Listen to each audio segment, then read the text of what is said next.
Bueno, he elegido para el seminario de hoy, como refleja en la primera diapositiva, hacer un repaso general de las diferencias clínicas entre la demencia y la pseudodemencia depresiva, que es un cuadro que se engloba dentro de la depresión, que cursa con alteraciones cognitivas generalmente reversibles y, bueno, hacer esta diferenciación pues supone para los médicos un reto muchas veces, porque entre otras cosas comparten síntomas comunes y yo creo que es importantísimo hacer un estudio escrupuloso cuando tenemos dudas entre demencia y pseudodemencia depresiva, porque claro, el tratamiento y el pronóstico para cada entidad clínica pues es completamente diferente.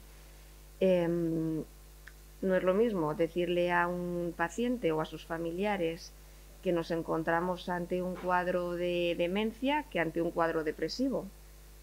Cuando hacemos el diagnóstico de demencia, pues nos encontramos ante un cuadro que va a ser progresivo, irreversible y con todo lo que el impacto personal, familiar que supone. Cuando hablamos de depresión, bueno, pues parece que tenemos un poquito más de respiro, porque en general los cuadros evolucionan hacia la mejoría o hacia la reversibilidad. Incluso esta situación puede complicarse aún más porque hay personas que presentan al mismo tiempo un cuadro de demencia y un cuadro de depresión como entidades diferenciadas. En estos casos, pues también es importante poder hacer un diagnóstico de las dos entidades, pues para elegir la línea terapéutica más adecuada y mejorar la calidad de vida de la persona. Entonces nos vamos a encontrar con tres escenarios diferentes. Por una parte nos podemos encontrar una persona que tenga una depresión en una edad más temprana, en una edad a partir de los 60 años, que es lo que denominaríamos depresión tardía, y que no haya demencia. Nos podemos encontrar un cuadro depresivo en un paciente que ya tenga una demencia diagnosticada, o nos podemos encontrar una depresión con alteraciones cognitivas, pero que no significa que sea una demencia. Esta entidad clínica es la que se conoce como pseudodemencia depresiva.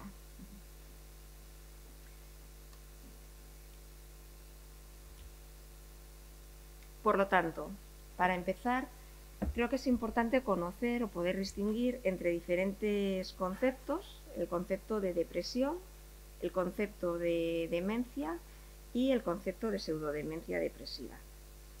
La depresión, como casi todos conocemos en líneas generales, es un trastorno mental, dicen algunos, otros decimos más un sufrimiento emocional que causa un desequilibrio en el estado de ánimo de la persona que lo padece. Las personas con depresión pues presentan profundos sentimientos de tristeza, desesperanza, pensamientos autodevaluativos, alteraciones en el apetito, alteraciones, problemas en el sueño, dificultad o incapacidad para poder disfrutar de actividades que antes resultaban placenteras. En algunos casos incluso pueden aparecer ideas de muerte activas, es lo que llamamos el suicidio. En algunos casos se acompaña de alteraciones somáticas, de alteraciones físicas, molestias físicas, y en los casos más graves pueden aparecer clínica psicótica, que generalmente se manifiesta con ideas delirantes de ruina, de culpa o de inutilidad. En la población general, la prevalencia de la depresión oscila entre un 15 y un 17%. Fundamentalmente afecta a mujeres entre los 20 y los 50 años. Pero también nos podemos encontrar un primer episodio depresivo en personas mayores de 60 años, que es lo que se conoce como depresión tardía, depresión involutiva o melancolía involutiva. La depresión tardía tiene una prevalencia en torno al 18% en la población general, hablo de España. esta prevalencia puede incrementarse incluso hasta un 30% en personas que se encuentran hospitalizadas por cualquier tipo de enfermedad o institucionalizadas. Por lo tanto, el aumento es considerable. Al igual que la demencia, que sucede en épocas, en franjas de edad más tempranas, la demencia tardía es más frecuente también en mujeres, y además en las mujeres con edad ya más avanzada la posibilidad de recurrencia pues es mayor. En cuanto a la demencia, bueno, para la demencia he elegido dos conceptos, uno que facilita la Organización Mundial de la Salud y otro que dio ya hace mucho tiempo un psiquiatra que yo considero esencial en el campo de la psiquiatría, que es un psiquiatra clásico del siglo XX, Henry Ey. Voy a empezar por lo que dice la OMS. La OMS dice que una demencia es un deterioro de la memoria, principalmente, que se acompaña de una u otras o más alteraciones cognitivas, como son la afasia, la praxia, la agnosia, las alteraciones en las funciones ejecutivas. Señala además que estas alteraciones tienen que ser lo suficientemente graves como para producir una disfunción a nivel social y a nivel laboral en la persona, y que además debemos percibir que hay un declive con respecto al funcionamiento previo basal. Además señala que estas alteraciones no deben iniciarse en el cuadro de un síndrome confusional agudo, lo que llamamos un delirium, es decir, aquellas manifestaciones psiquiátricas o alteraciones cognitivas que aparecen en personas generalmente mayores de 65 años cuando tienen una enfermedad médica, por ejemplo una infección de orina o una infección respiratoria, que suele ser lo más común. Y además dice la OMS que estas alteraciones, a través de diferentes pruebas analíticas, complementarias o de imagen, debe descartarse que su causa sea debida al consumo de alguna sustancia. Pero claro, tiene dos limitaciones muy importantes, a mi modo de ver. Primero, que no hace referencia a los estadios preclínicos de la demencia, es decir, los deterioros cognitivos leves, donde pueden aparecer alteraciones de memoria, olvidos, fallos mnésicos, pero no necesariamente nos vamos a encontrar una persona con una afasia o con una agnosia o con alteraciones en las funciones ejecutivas. Y otra de las limitaciones que a mi modo de ver es importante es que en muchos tipos de demencia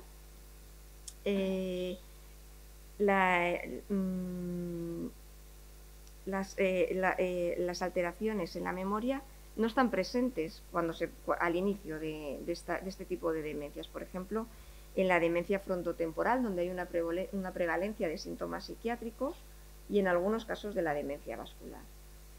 Por lo tanto, bueno, yo creo que estas son dos limitaciones importantes a tener en cuenta. Y Henry Ey, con las limitaciones científicas y de conocimiento que uno se puede encontrar a principios del siglo XX, pues ya dio una definición que es muy cortita, pero que yo creo que engloba de una manera muy sintética y muy bien el concepto de demencia. Para él es un debilitamiento psíquico profundo, que es global y que es progresivo, y que va a alterar las funciones intelectuales y las relaciones sociales de la persona. La demencia en España tiene una prevalencia mayor en mujeres, en torno a un 18%, y en hombres en torno a un 14%. Hablo en edades superiores a 65 años. Y esta prevalencia se dispara exponencialmente a partir de los 85 años. De todas las demencias, como ya sabemos, la demencia degenerativa tipo Alzheimer es la más frecuente. Entonces, bueno, pues a lo largo del seminario, cuando haga referencia a demencia, me referiré a la demencia tipo Alzheimer. Y si en algún caso hago referencia a otra, pues lo diré explícitamente. Y la pseudodemencia depresiva, que es el tema que nos ocupa hoy. Bueno, pues la pseudodemencia depresiva no es una enfermedad como tal, no es una entidad a día de hoy, no es una entidad que tenga una categoría nosológica individual, sino que es un término descriptivo que hace referencia a algunos cuadros clínicos que imitan o que recuerdan a un cuadro de demencia, en este caso que tienen una causa subyacente principal psiquiátrica, que es la depresión, y que estas alteraciones o este pseudosíndrome demencial, pues generalmente con la evolución y con los tratamientos que ponemos o con ambas circunstancias, pues tiende a desaparecer cuando mejora el cuadro clínico y afecta a personas a final de la adultez. Es difícil ver una pseudodemencia depresiva en una persona de 30 o de 40 años.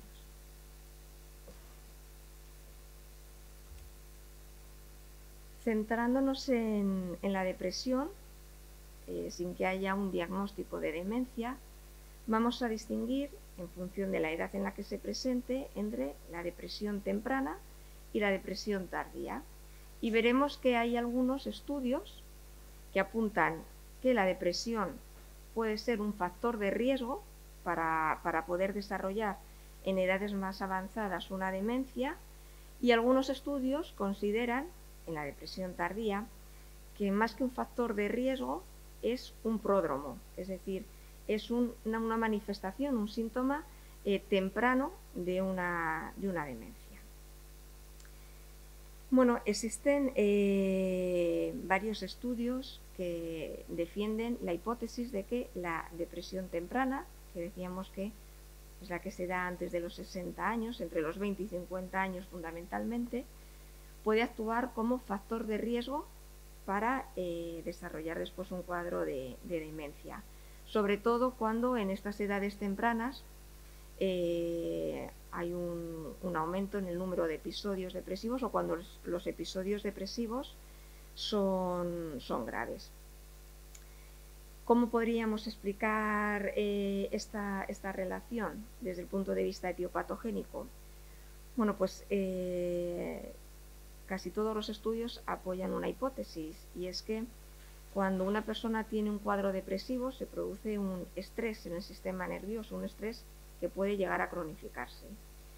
Esta cronicidad lo que hace es que aumenta los niveles de cortisol en la sangre, y con esta hipercortisolemia lo que ocurre es que se produce una activación, un exceso de activación de algunos receptores que se encuentran en el hipocampo, y se produce la muerte neuronal a nivel del hipocampo. Esta sería la hipótesis principal que explicaría la relación entre una depresión temprana y el desarrollo posterior de una demencia.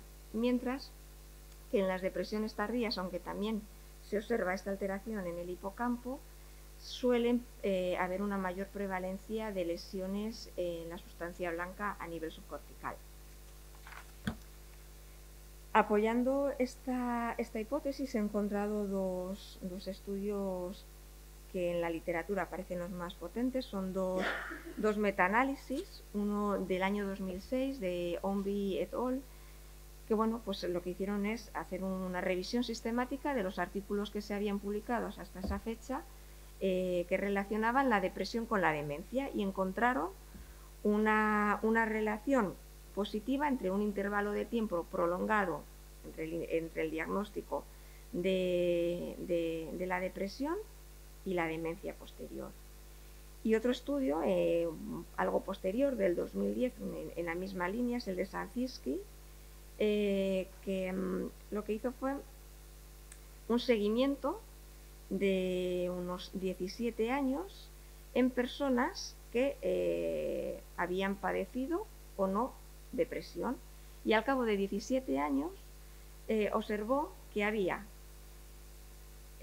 un mayor riesgo, que se multiplicaba 1,5 veces las probabilidades de padecer demencia en aquellas personas que en un inicio habían tenido depresión. Hago aquí un inciso en cuanto a la influencia del tratamiento antidepresivo, porque aparte de estas alteraciones en el hipocampo que pueden actuar como factor de riesgo para desarrollar demencia, también puede influir la exposición prolongada a los tratamientos antidepresivos. No a todos, concretamente a los antidepresivos tricíclicos, que fueron, bueno, pues, de los primeros medicamentos antidepresivos que se utilizaron, por el efecto anticolinérgico que tienen. Como sabemos, en la demencia tipo Alzheimer hay una alteración en la neurotransmisión por déficit colinérgica, y parece que la utilización de estos antidepresivos de una manera prolongada pues puede predisponer biológicamente a desarrollar este tipo de depresión. Son fármacos que hoy en día también seguimos utilizando, no solamente en la depresión, y por lo tanto pues tendríamos que tener un especial cuidado y intentar que las personas que tuvieran este tratamiento pues no lo conservaran durante demasiados años. Y en cuanto a la depresión tardía, pues claro, si se produce un cuadro de depresión tardía, es decir, a partir de los 60 años, y poco tiempo después aparece una demencia, pues cabe la posibilidad de pensar que en este caso la depresión, más que comportarse como un factor de riesgo, pueda comportarse como un continuum con la demencia. Pero bueno, vamos a hacer primero algún repaso de las características propias de la depresión tardía, que son diferentes en algunos puntos a las depresiones en épocas más tempranas. Las personas que presentan depresión en épocas más avanzadas de su vida generalmente manifiestan quejas físicas, mientras que los otros síntomas pueden ser mucho más sutiles o más inespecíficos. Es una patología que está infradiagnosticada, porque tendemos en muchas ocasiones a considerar que es normal que una persona que se encuentra en la vejez pues se encuentre triste porque percibe más limitaciones cognitivas o más limitaciones físicas. O también consideramos que es normal asociar con la vejez pues altos niveles de fatiga, o que aparezcan alteraciones en el sueño, en los patrones de sueño o en el apetito, o que sean personas que se quejen de dolor con más frecuencia. Cuando aparecen estos síntomas tenemos que estar atentos y no descuidar que quizás detrás de este cuadro clínico pueda haber una depresión. En épocas más avanzadas, en las depresiones tardías, más que la inhibición o la tristeza vital que presentan las personas jóvenes, es más frecuente ver los cuadros de ansiedad, los cuadros de insomnio, de disminución del apetito, de agitación psicomotriz. Las variaciones anímicas diurnas son mucho menos frecuentes que en las personas jóvenes. Aparecen quejas no solamente físicas, sino también de memoria, que aquí es donde tenemos que prestar atención. El riesgo de suicidio es mayor, sobre todo en los hombres, y son episodios que suelen tardar mucho más en remitir, que suelen ser mucho más recurrentes y más resistentes al tratamiento. Además, también la posibilidad de que aparezca clínica psicótica es más frecuente, y un rasgo también distintivo es que las características o los rasgos de personalidad previos pues suelen acentuarse, ¿vale? Algunos factores ambientales y algunos estilos de vida pues pueden hacer que aparezca una depresión tardía con más frecuencia en unas personas que en otras.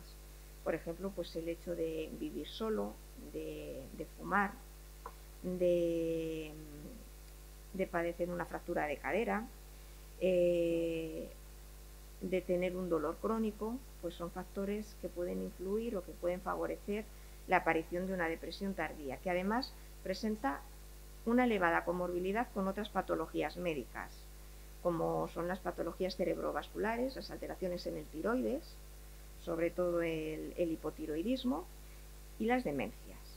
Sin embargo, como decía anteriormente, aunque está probada esa comorbilidad entre la depresión y la demencia, pues la asociación temporal entre ambas no está clara. Algunos estudios defienden más la hipótesis de que tanto la depresión temprana como la depresión tardía actúan como factores de riesgo. Sin embargo, otros estudios un poquito más recientes como el de Lenoir o el de Lee et al. Del 2011, apoyan más la idea de que la depresión tardía no es un factor de riesgo, sino que es un síntoma prodrómico de una depresión. En este sentido, señalan que el intervalo de tiempo entre la aparición de la depresión y la demencia se sitúa entre 3 y 17 años. Si fuera más de 17 años, cabría más la posibilidad de considerar que es un factor de riesgo. Y en este sentido, bueno, pues hay un estudio que a mí me ha parecido importante señalar, que es el de Lee et al. Del año 2011, que concluyó que las personas con depresión de inicio tardío tienen más probabilidad de padecer demencia que aquellas personas que tienen depresión en épocas más tempranas. Y por lo tanto, bueno, pues podría proporcionar evidencia de que la depresión tardía es una manifestación temprana. ¿Cuáles son las diferencias principales entre la depresión temprana y tardía? Pues bueno, ya señalé algunas características antes, pero bueno, por recordar que las personas mayores suelen tener más preocupaciones físicas, que suelen a veces manifestarse en forma de hipocondría o de incluso ideación delirante, que el estado anímico o la tristeza vital propia de las depresiones en personas jóvenes, en personas mayores suelen manifestarse pues, como incomodidad, desinterés, apatía, desesperanza, alteraciones en el sueño. Las quejas de alteraciones cognitivas aparecen en el 10% de las personas, por lo que llamaríamos la pseudodemencia depresiva. Hay menos probabilidad de encontrar antecedentes familiares en depresiones tardías y mayor probabilidad de encontrar alteraciones estructurales cerebrales, sobre todo una dilatación ventricular, un ensanchamiento de los surcos cerebrales y leucoencefalopatía. Y nos adentramos ya en la depresión en la demencia. Bueno, la coexistencia de síntomas depresivos en personas con alteraciones cognitivas es frecuente. Fijaos, en el deterioro cognitivo nos podemos encontrar hasta un 40% de personas que presentan síntomas depresivos. En la enfermedad de Alzheimer, entre un 20 y un 30%. En la demencia vascular, ya la coexistencia asciende a un 60%. Y cuando nos encontramos demencias mixtas, Alzheimer vascular, que suele ser bastante frecuente, ya la coexistencia puede aumentar hasta un 80%. Por lo tanto, es muy frecuente encontrar síntomas depresivos en personas con demencia, y es aquí donde los médicos nos tenemos que parar y pensar si tenemos delante a un paciente que tiene un cuadro depresivo con alteraciones cognitivas pero sin demencia, y si nos encontramos a una persona con demencia y síntomas depresivos pero que no hay una depresión, puesto que comparten síntomas comunes, o si nos encontramos una persona que tiene demencia y un cuadro depresivo. Claro, al compartir síntomas comunes es muchas veces difícil poder hacer una diferenciación. Además, no tenemos instrumentos de valoración que sean específicos, y los manuales que utilizamos los psiquiatras, los manuales clínicos diagnósticos, que son, no sé si les sonarán, el DSM o la CIE-10, pues no tienen un apartado específico para valorar la patología psiquiátrica en el anciano, con lo cual pues nos encontramos muchas veces en un dilema. En este sentido, bueno, pues Olin et al. En el año 2002 realizaron un estudio que me parece muy importante, lo voy a poner aquí, y estas personas lo que hicieron es establecer una serie de criterios clínicos que facilitan poder hacer un diagnóstico de depresión en una persona que tenga demencia. Si se revisan, pues son unos criterios clínicos derivados de los criterios que se utilizan en el DSM para realizar el diagnóstico de un episodio depresivo mayor. Son criterios modificados, adaptados, quizás menos exigentes, pero muy parecidos en lo esencial. Son menos exigentes, por ejemplo, pues porque en este caso los síntomas no tienen que aparecer diariamente, como si exige el DSM. Incluyen dos ítems, que es el de irritabilidad y el de aislamiento social, y la inhibición la sustituyen por una disminución en los afectos positivos en las interacciones sociales y en las actividades cotidianas. Entonces, bueno, pues para leerlo un poquito, tendrían que darse en la persona al menos 3 de los siguientes ítems: una hipotimia, un humor deprimido, placer disminuido, como decía, en respuesta al contacto social, con las actividades cotidianas, aislamiento social, alteraciones en el apetito, alteraciones en el patrón del ritmo del sueño, cambios psicomotores, irritabilidad, fatiga o pérdida de energía, sentimientos de inutilidad, de culpa o de desesperanza, pensamientos de muerte o ideación suicida. Deben cumplirse también los criterios del DSM de diagnósticos para enfermedad de Alzheimer. Los síntomas tienen que causar un estrés significativo en el funcionamiento, no ocurren exclusivamente en un delirium o en un síndrome confusional agudo. Los síntomas no se deben al consumo de sustancias. Los síntomas no se deben a otros diagnósticos del eje 1 de psiquiatría, y además se debe especificar si estas alteraciones afectivas cursan con cuadros psicóticos o con otras alteraciones psicoconductuales importantes, y si la persona presenta una historia previa de depresión.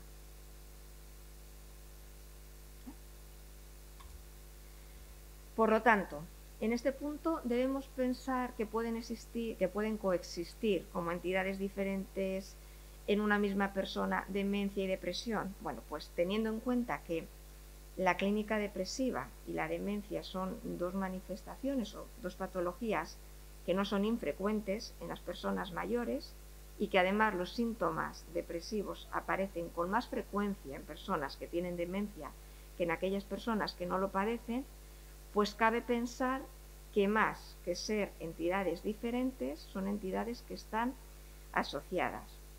Un nexo común que veremos un poquito más adelante es que a nivel cerebral observamos que existen alteraciones comunes en la depresión y en la demencia. ¿Cuáles son las diferencias clínicas en los síntomas entre depresión tardía y una depresión en persona que tiene una demencia? Pues en las personas que tienen demencia aparecen con mucha más frecuencia las alteraciones psicoconductuales, y además suelen ser alteraciones psicoconductuales mucho más bizarras, más desorganizadas. En estas personas la apatía cuando cursan con demencia es mucho mayor. Tienen muchas más dificultades para poder adaptarse a la vida cotidiana y para poder tener autonomía, y las alteraciones cognitivas son mucho más intensas. Ahora bien,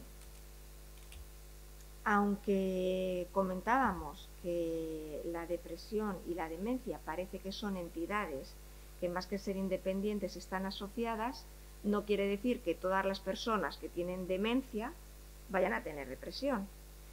Parece que existen algunos factores que pueden influir o que pueden favorecer que algunas personas con demencia tengan depresión y otras no, como son los cambios neurobiológicos propios de la demencia.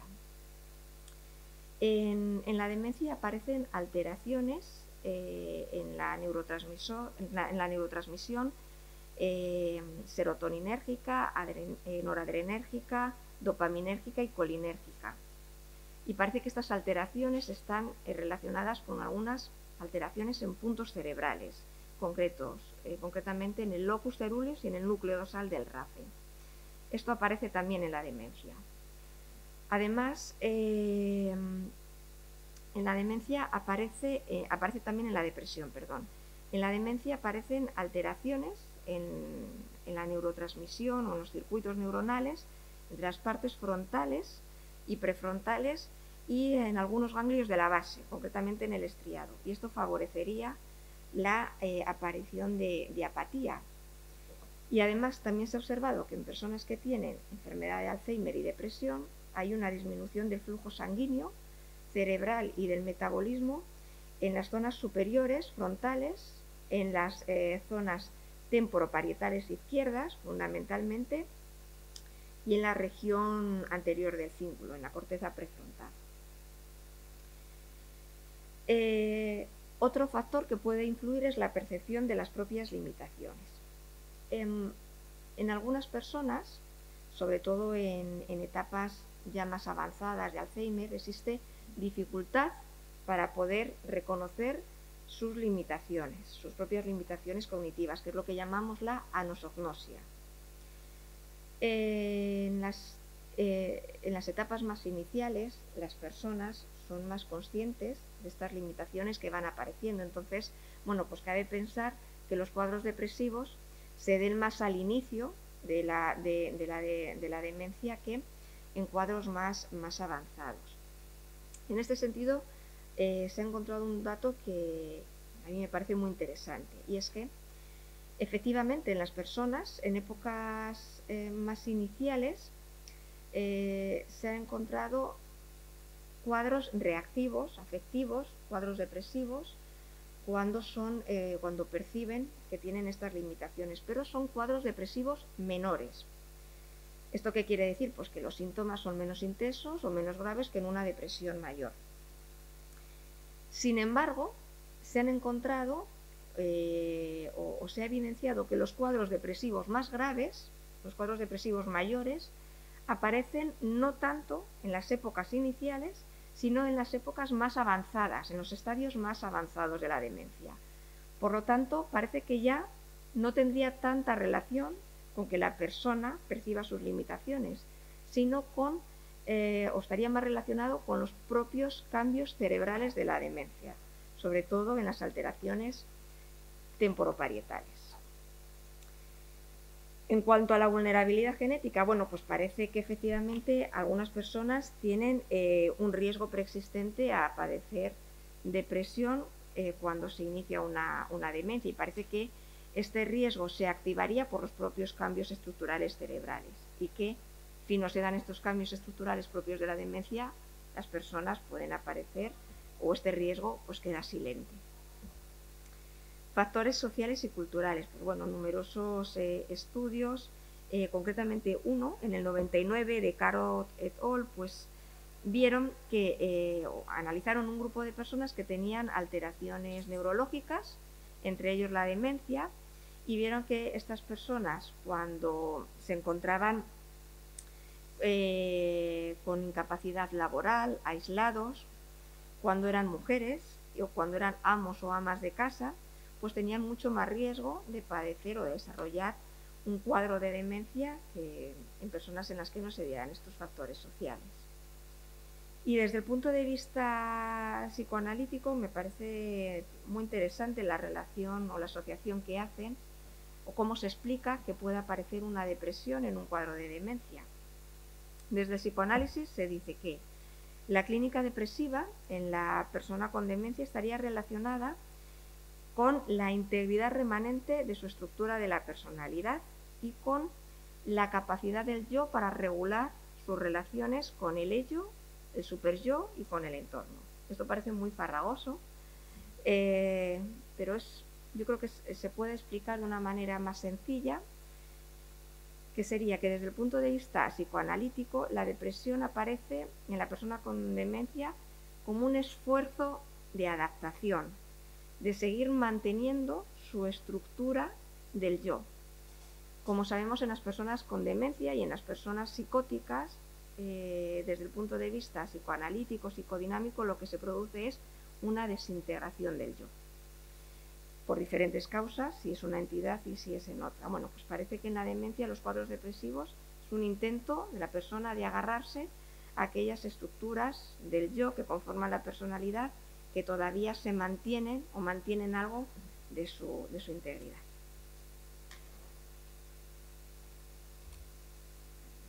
Hablaba antes de que existen alteraciones, que aquí están descritas, alteraciones neuroanatómicas comunes en la depresión y en la demencia. Las vamos leyendo, serían pues, bueno, una atrofia a nivel cortical, fundamentalmente en las regiones temporoparietales, lesiones en la sustancia blanca del estriado y de otras regiones corticales, disminución del volumen del hipocampo, que ya expliqué anteriormente, que parece que bueno, pues esta reducción del volumen del hipocampo está en relación con la asociación entre la depresión temprana y su actuación como factor de riesgo en la demencia, aunque algunos estudios señalan que podría ser el hallazgo inicial de una atrofia cerebral después progresiva. Reducción del volumen a nivel orbitofrontal y en algunas zonas prefrontales, sobre todo a nivel del cíngulo. Disminución del flujo sanguíneo, ya dije también anteriormente, a nivel de la corteza frontal superior, del lóbulo temporal medial y de algunas regiones prefrontales, fundamentalmente del cíngulo, y alteraciones en las conexiones prefrontales y del cuerpo estriado, que estarían en relación sobre todo con la clínica de la apatía. Pero no solamente comparten estas alteraciones anatómicas, sino que también en la depresión y en la demencia hay alteraciones cognitivas que se comparten. Por ejemplo, en la depresión temprana y tardía, pues, es frecuente que aparezca alteración en la memoria episódica y semántica, como consecuencia de las alteraciones cerebrales que aquí se reflejan. Y en la depresión tardía, aparte de que se puedan ver afectadas la memoria semántica y episódica, pues también se ha observado que se alteran las funciones ejecutivas y que hay una disminución en la velocidad del procesamiento cerebral.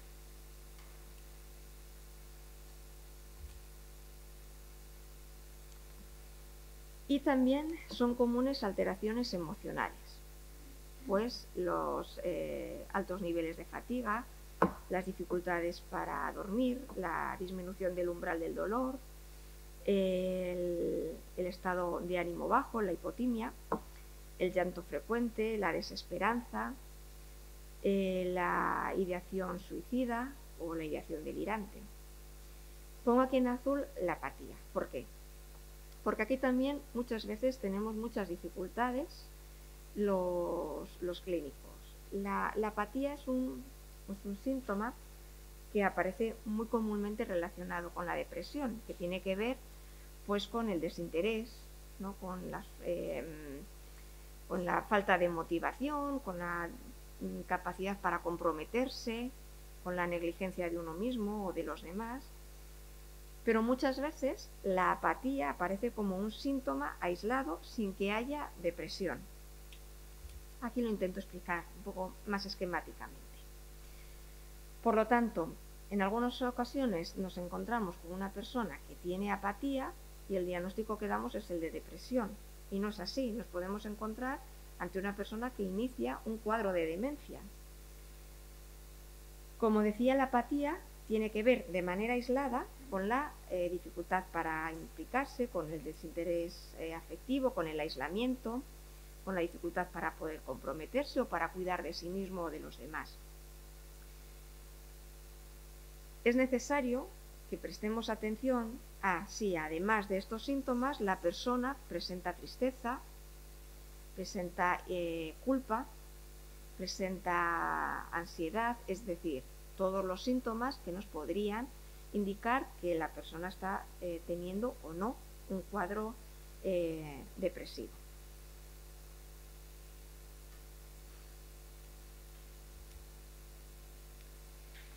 Y bueno, ya nos metemos un poquito más de lleno con la pseudodemencia depresiva.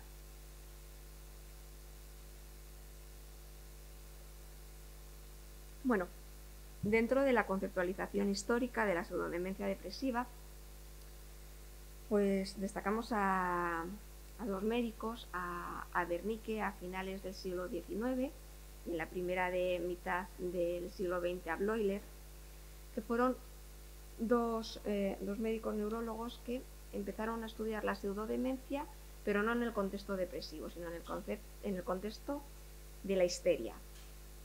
Estas personas lo que hicieron fue estudiar a pacientes que presentaban cuadros histriónicos, fundamentalmente mujeres, cronificados, y que además de los síntomas de la histeria, presentaban deterioro en funciones cognitivas.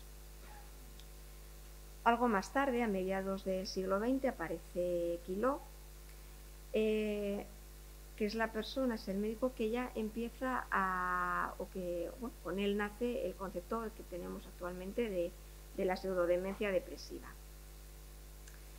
Este médico, esta persona, lo que hizo fue realizar una revisión de los casos que se habían publicado de enfermedad de Alzheimer y que, curiosamente, después habían remitido. Eso a él le pareció un dato curioso. Quiló ya fue adelantado para la metodología y los conocimientos de la época, y él ya apuntó que el término de pseudodemencia depresiva, por ser poco específico, es un término controvertido, porque nos puede llevar a pensar que las personas que tienen un cuadro depresivo y tienen estos fallos cognitivos, estas dificultades cognitivas, pues que estas dificultades cognitivas no son genuinas o no son clínicamente relevantes. Sin embargo, él hizo un apunte muy curioso, y es que observó que en estas personas con depresión y que además tenían estas fallas cognitivas, después de un tiempo de que remitiera la clínica depresiva y que también se resolvieran las alteraciones cognitivas, después de estar un tiempo en remisión sintomática, un grupo de estas personas, mucho más alto de lo atribuible al azar, iban a desarrollar una demencia primaria franca. Por lo tanto, Quiló hizo el apunte de prestar atención a las personas que pueden presentar estas fallas cognitivas dentro de un cuadro depresivo y no perder de vista el posible desarrollo posterior de una demencia.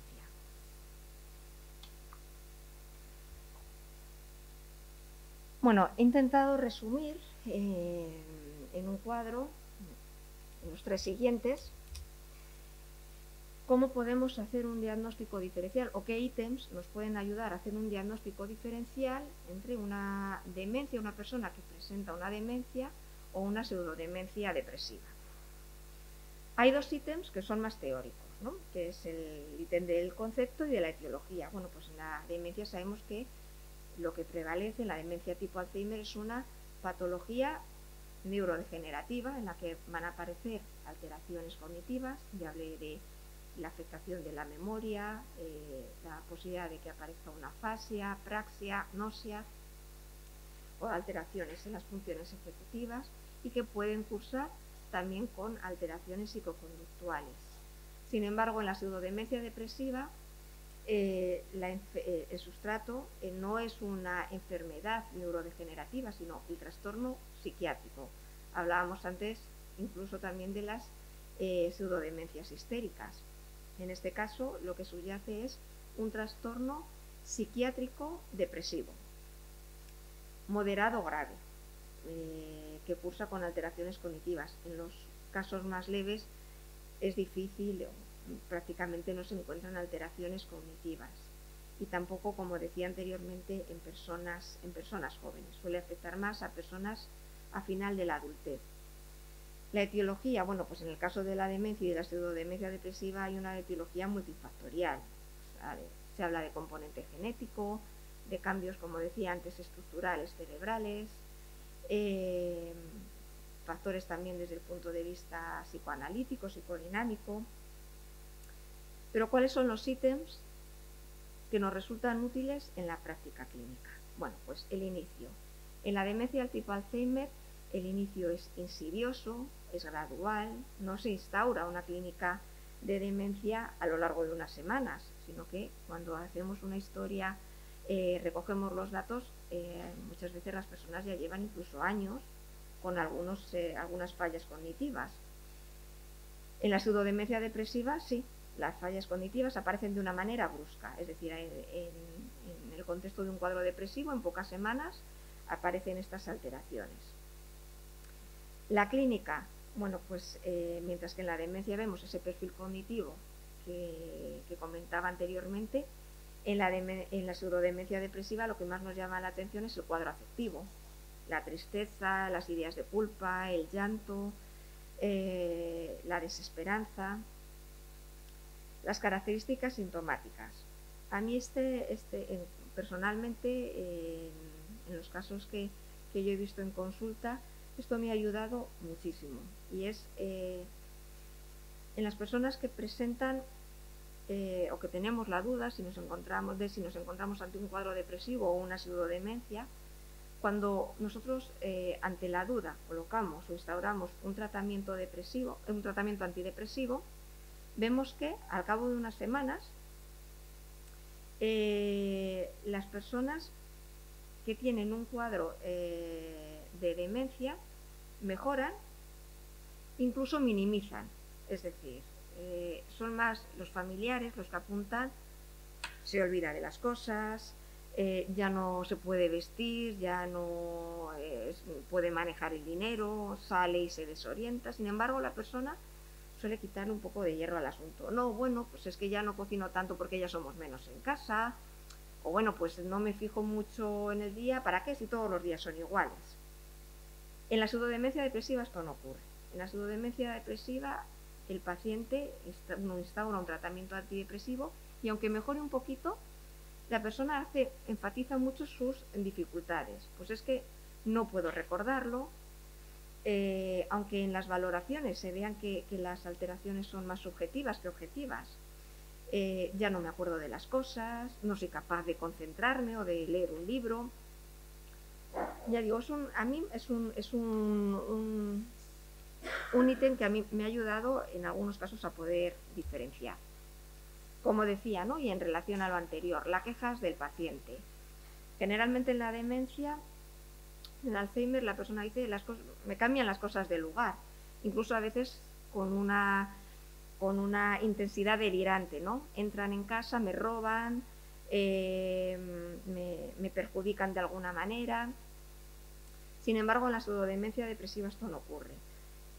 La persona se atribuye, se culpabiliza, ¿no? No sé hacer las cosas, no sé dónde coloco las cosas, ya no puedo manejar el dinero, ya no puedo hacerme cargo de mí mismo. En las valoraciones neurocognitivas, pues existen fallos en las respuestas, pues en lo que decíamos anteriormente, ¿no? A la hora de orientarse qué día es o qué mes. Las personas que tienen un cuadro de demencia se equivocan. En la pseudodemencia, más que equivocarse, hay como una desgana en las contestaciones. No sé, no me acuerdo bien, más que una equivocación.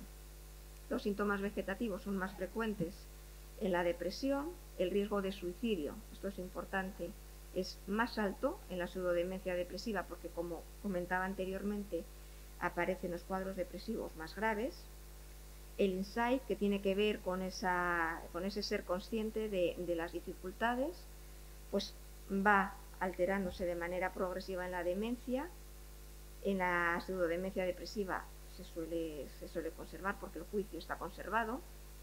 La progresión es lenta y más rápida en la demencia. Y en cuanto a las alteraciones cognitivas que vemos que se pueden dar en un caso o en otro, pues estas serían las diferencias fundamentales. Las personas con un cuadro de demencia, en las fases más iniciales, pues tienen más dificultad para acordarse de lo que han hecho ayer, o de lo que han comido, o de lo que han hecho la semana pasada. Pero las personas con un cuadro depresivo y alteraciones cognitivas no recuerdan ni lo que han hecho hoy ni lo que han hecho cuando eran pequeños. La desorientación temporoespacial se puede ver afectado en la demencia, no tanto en la depresión. La atención y la concentración se deterioran en la demencia. Aquí pongo menos afectadas. Quizás más que menos afectadas sería más correcto decir que son fluctuantes. Hay veces que la atención está más conservada y otras veces que menos cuando hay una depresión. En la demencia, en las valoraciones cognitivas, pues hay fallos en las respuestas ante tareas de diferentes dificultad y, como decía, pues en la pseudodemencia depresiva las respuestas varían un poco en función de cómo se encuentra el paciente. Las alteraciones visoespaciales pueden aparecer en la demencia, no tanto en la depresión, y el discurso, el lenguaje, la estructura del lenguaje no se suele alterar en la depresión, mientras que es más frecuente en la demencia pues ver a las personas que les cuesta encontrar la palabra que quieren decir, cambian una palabra por otra. Y bueno, pues a la hora de valorar la pseudodemencia, pues no tenemos muchos instrumentos específicos. En algunos casos utilizamos las escalas de depresión. Lo que ocurre con las escalas de depresión es que pierden parte de su validez cuando hay alteraciones cognitivas. Por lo tanto, deberíamos hacer uso de otros instrumentos más específicos. Algunas escalas que pueden resultar interesantes son pues, la Geriatric Mental Scale, el GMS, la escala Candex, la escala de pseudodemencia. Y yo aquí he hecho más hincapié en la escala ACE, que son las siglas del Addenbrooke's Cognitive Examination, que es un test de muy fácil aplicación que se pasa enseguida en 15-20 minutos y que nos sirve. Nos ayuda a diferenciar entre Alzheimer y pseudodemencia depresiva, entre pseudodemencia depresiva y demencia frontotemporal, y a diferenciar entre demencia frontotemporal y demencia tipo Alzheimer. Valora, lo he recogido aquí, pero se ve pues, muy pequeñito, pero bueno, esto sería el esquema de la escala, y lo que valora pues son 6 áreas cognitivas: la orientación, la memoria, la atención, el lenguaje, la fluidez del lenguaje y las funciones visoespaciales. Y bueno, pues aquí hay un estudio de Dudas et al. Que lo que hicieron, bueno, pues que aplicaron este test a personas que tenían Alzheimer en los estadios más iniciales y demencia frontotemporal en estadios iniciales, y lo compararon con personas que tenían criterios clínicos diagnósticos de depresión, y vieron, por ejemplo, que en el grupo de enfermedad de Alzheimer, pues estos presentaron dificultades en todas las áreas que he dicho anteriormente, menos en el lenguaje. Que la demencia frontotemporal presentó dificultades sobre todo en el lenguaje y en la fluidez verbal, y en las personas con depresión mayor, sobre todo en la fluidez verbal. Bueno, tenemos también el neuroimagen, nos puede ayudar. En algunos casos vemos que las personas que tienen depresión pues se observa un hipometabolismo a nivel frontal asimétrico de predominio izquierdo, y que con los tratamientos antidepresivos mejora. En las personas que tienen enfermedad de Alzheimer con manifestaciones depresivas, este metabolismo, aparte de verlo en la región frontal, lo vemos también en las regiones biparietales. Las pruebas psicométricas. Bueno, en estas pruebas es importante, más que ver las aptitudes, la actitud del paciente. Pero bueno, en general las personas con depresión pues tienen menores dificultades en las pruebas de dígitos y manipulativas que en las de fluidez verbal. En la valoración neuropsicológica y neurológica pues tampoco hay las pruebas o las valoraciones que se realizan son similares a las que podemos realizar en psiquiatría, más específicas en algunas escalas que se pasan, o en algunos ítems, pero en general es ver las alteraciones que hay en la memoria, en las funciones ejecutivas, en las funciones, si existen prasias, náuseas, si existe afasia, pero no existe una valoración neurológica específica que pueda diferenciar entre pseudodemencia y demencia tipo Alzheimer. La deprivación del sueño, bueno, es un método que nos puede ayudar de manera eficaz en poco tiempo y de manera inocua a diferenciar ¿Por qué? En los cuadros depresivos que son resistentes al tratamiento, la deprivación de sueño en algunos casos se propone como tratamiento, 2 o 3 veces a la semana, que la persona se despierte a eso de las 3 o las 4 de la mañana. Claro, esto es un poco difícil de mantener en el tiempo porque pues, no es agradable, ¿no? Pero se observan cambios afectivos espectaculares, ¿vale? Mucho más incluso que con los fármacos cuando existe una resistencia al fármaco. Y esto también ayudaría en la pseudodemencia depresiva a que las alteraciones cognitivas se atenuasen. Se puede hacer. Y el diagnóstico coadyuvante.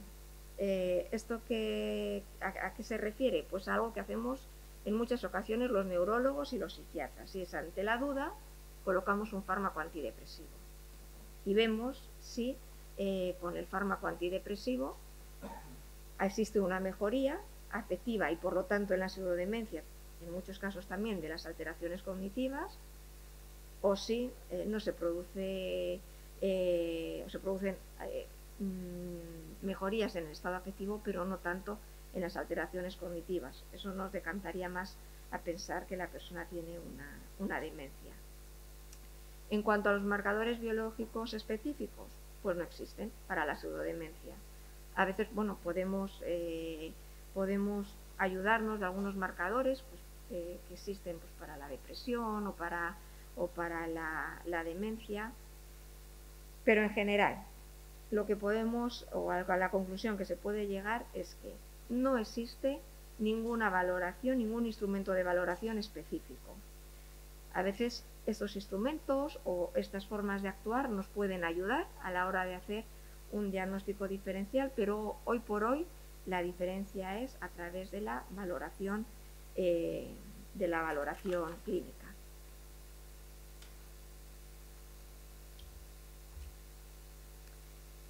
¿Cuál es el pronóstico de la pseudodemencia depresiva? Bueno, pues es importante señalar que la mejoría de los cuadros afectivos cuando se instaura el tratamiento farmacológico o las técnicas de psicoterapia adecuadas, pues no van siempre de la mano, no siempre mejoran al mismo tiempo que los síntomas cognitivos. Generalmente mejoran antes los afectivos que los cognitivos.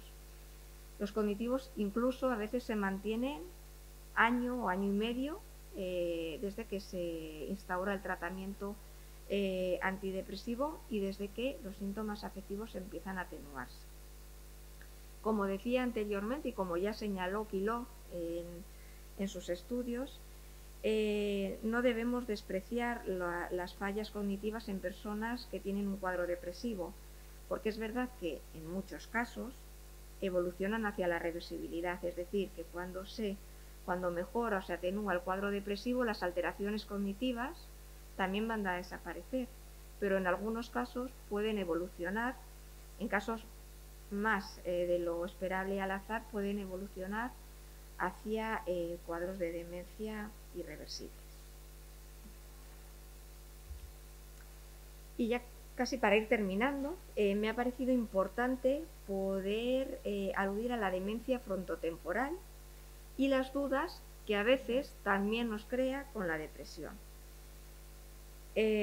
Sobre todo porque la demencia frontotemporal es un tipo de demencia que aparece en épocas más tempranas que la demencia tipo Alzheimer en general, antes de los 65 años. Por lo tanto, muchas veces cuando viene a consulta un paciente con clínica de una demencia frontotemporal, no se nos pasa por la cabeza pensar en una demencia por la edad.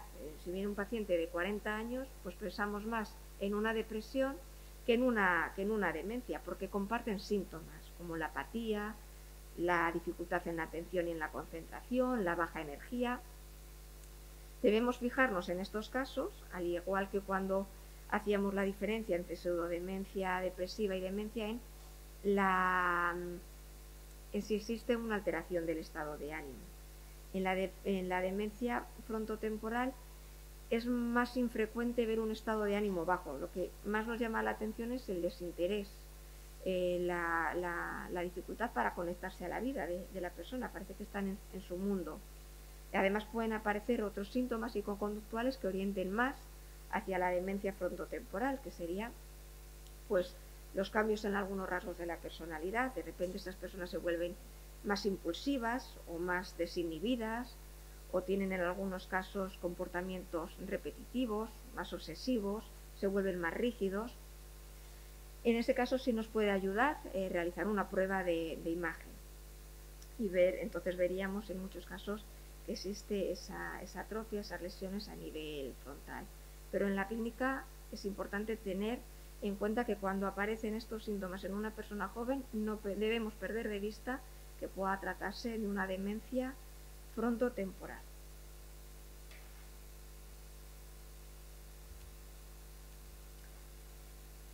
Y las conclusiones, bueno, pues ver que los trastornos orgánicos y los trastornos emocionales son frecuentes en etapas tardías de la vida y que es necesario hacer un adecuado diagnóstico diferencial para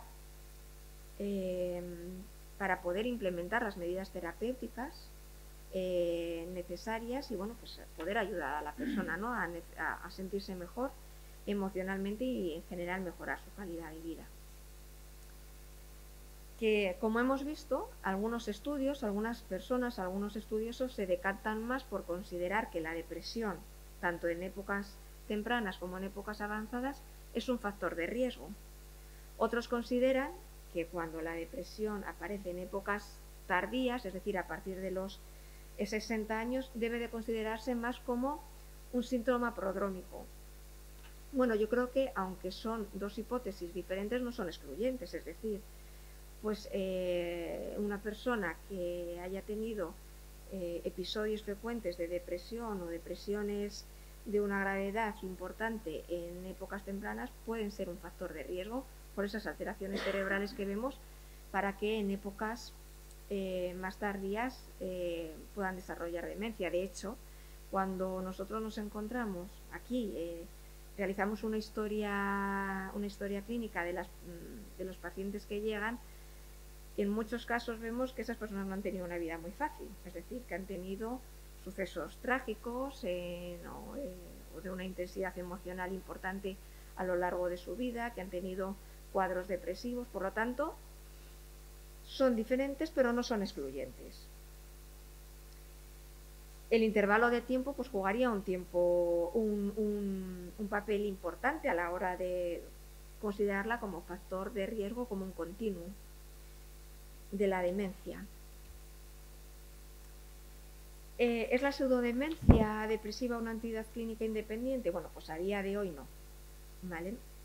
En los diferentes estudios que se han hecho cuando se estudia la pseudodemencia depresiva, pues se estudia en el contexto de la relación que puede existir entre la depresión y la demencia.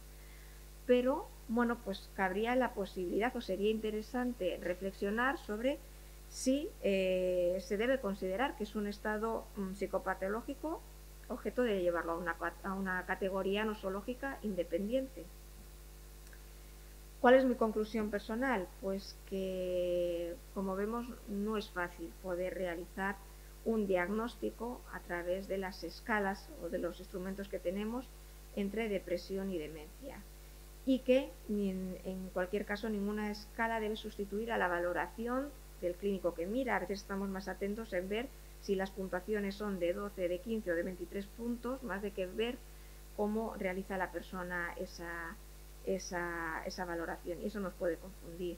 Por lo tanto, no debe sustituir a la valoración de la persona que mira, que escucha y que siente al paciente, porque posiblemente así las dudas diagnósticas se puedan disipar con mayor claridad.